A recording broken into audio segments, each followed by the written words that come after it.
안녕하십니까. 벽운사주지 지사님입니다. 벌써 한 해가 저물어 갑니다. 정말 올해는 참으로 힘든 한 해였습니다. 1년 내내 좋은 일이라고는 찾아보기 힘든 나날이었습니다. 이렇게 힘들 때 귀인을 만나 또는 자연의 덕으로 큰 은혜를 받아 그나마 잘 견딘 분들도 많습니다.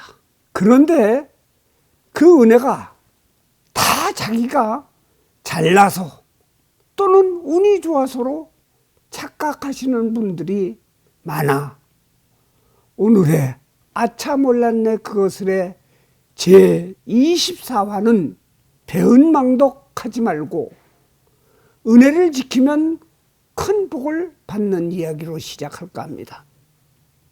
아직 갈 길이 참으로 멉니다.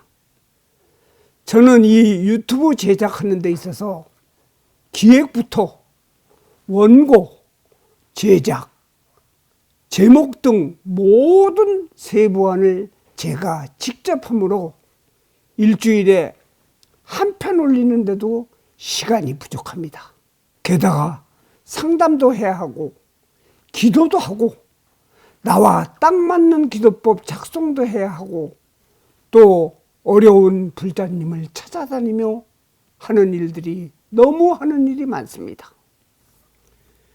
그래도 부처님이 저를 아주 예쁘게 봐주셔서인지 좋은 인연을 만나게 되었습니다. 이 영상을 찍고 편집해 주시는 분이 미국 3대 영화제인 휴스턴 국제영화제에서 선정 무문관으로 금상을 수상하신 감각이 매우 뛰어난 분을 만나게 되어 기술적인 도움을 받으므로 항상 그 은혜에 감사합니다. 그럼으로써 저도 부처님 법 포교에 안간 힘을 씁니다. 아직 구독 버튼이 붉은색이신 분은 꼭 눌러주시고 공유, 좋아요도 눌러주시면 감사하겠습니다. 우리가 사는 세상이 아무리 고해라고 하지만 사실은 알게 모르게 많은 은혜 속에서 사는 것입니다. 나와 함께 어려움을 늘 같이 하는 나의 배우자, 건강하게 잘 자라주는 자식들, 부모, 친지 등 심지어는 밉던 곱던 국가를 운영하는 수반과 여당 야당 박터지게 싸우고 헐뜯는 정치인들도 알고 보면 나에게 은혜를 주는 사람들입니다. 어쩌면 우리가 사는 것 자체가 은혜인 것입니다. 내가 헛되이 보내는 하루가 어제 죽어간 사람이 그토록 애타게 바라던 하루였던 것입니다.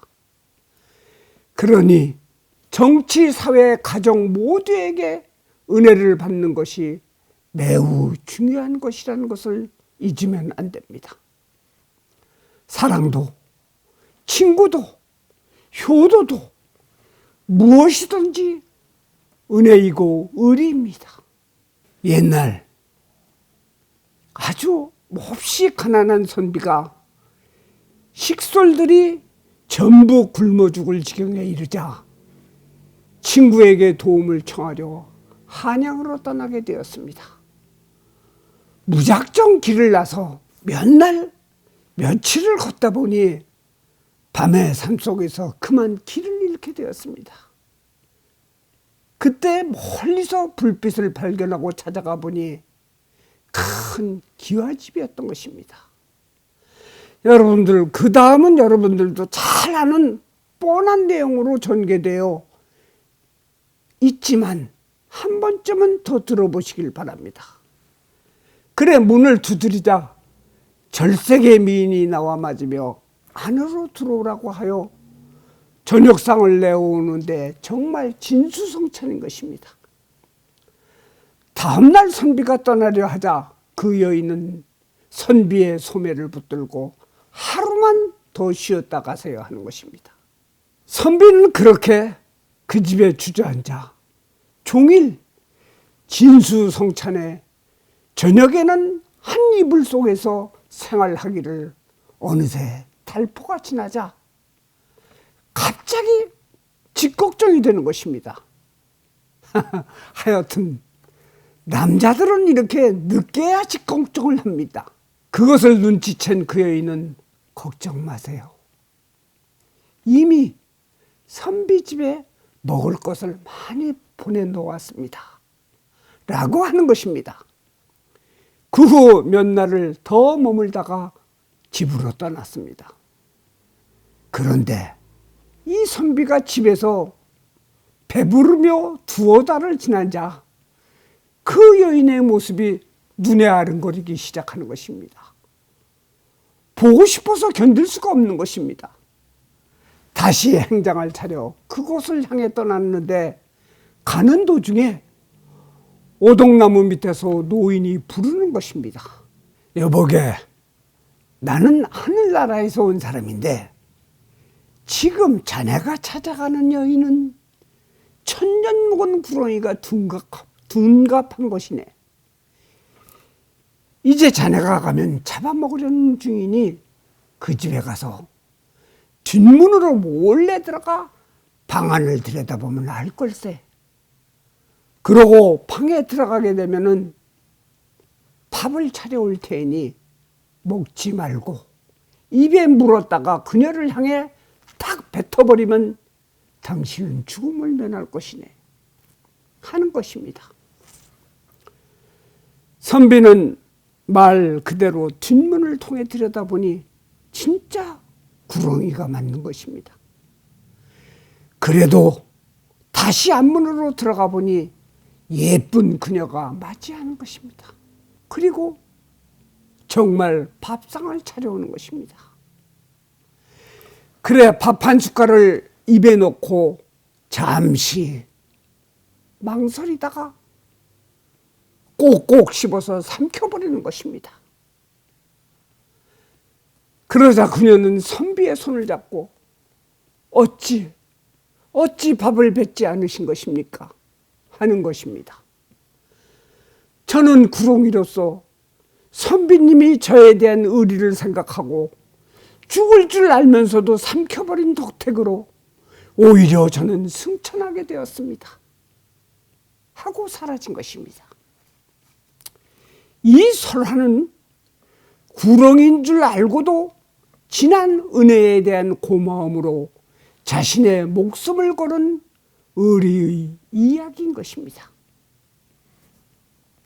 요즘 세상에 아무리 좋다가도 불리해지면 돌아서는 세상, 아무리 고마웠던 사람도 어려워져 부탁이나 할까봐 안면몰수하는 세상에 꼭 새겨들을 만한 이야기입니다.